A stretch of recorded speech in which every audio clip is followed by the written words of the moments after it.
James Maddison is looking more and more like the signing of the summer. Despite interest from Newcastle and other huge clubs in England, Spurs won the race to sign Maddison, parting with 40 million to land the English midfielder. Spurs essentially acquired Maddison's services for 30 million after losing Harry Winks to Leicester for 10 million. It's such a bargain if you really think about it. Normally, English players command far higher prices, but with Leicester relegated to the English League second tier, it makes sense why they sold him for that price. Despite only a few games into the season, the 26-year-old is shaping up to be the summer signing. Don't you think? Tottenham have made an impressive start under Ange Postecoglou, better than many expected. Way better. He's filling a gap that is no longer needed. Spurs haven't had a number 10 since the likes of Christian Eriksen in 2020, and it really does show. Harry Kane has long filled the creative position that should have gone to a real attacking midfielder rather than a striker. He really shouldn't have been doing that. It isn't a striker's job to be going that low on the pitch, especially for a super talented guy like Harry Kane. But with that being said, what caused James Maddison to explode at astronomical levels this season?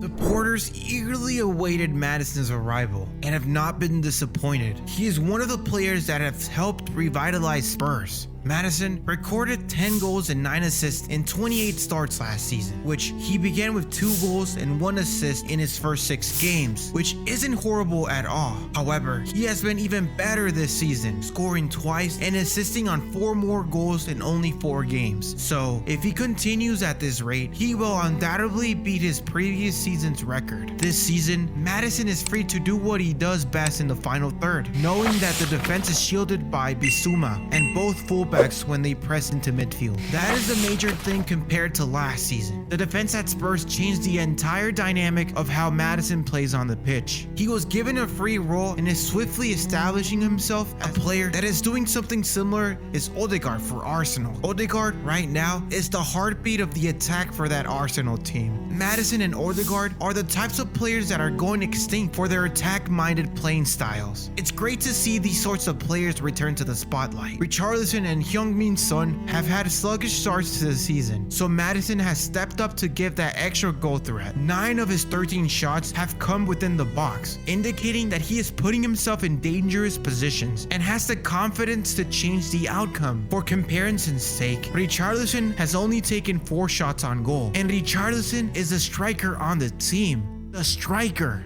Really put that into perspective. The impact Maddison is having has been crucial for Spurs. Even with Richarlison's bad performances and lack of shots, Postecoglou has created a positive mood at the club after miserable spells under Jose Mourinho, Nuno Espiritu Santo, and Antonio Conte. The club has oozed negativity in the 4 years since Mauricio Pochettino's departure in 2019, but that is changing under the Australian. Not everything is perfect, but it's a lot better than the final days of Conte's reign of terror. Maddison's performances and the ease which he adjusted to his new surroundings have helped boost supporter morale. It's not a shock that he quickly became a fan's favorite. It's really early on in that campaign, but Maddison is shaping up to be the signing of the summer for Tottenham.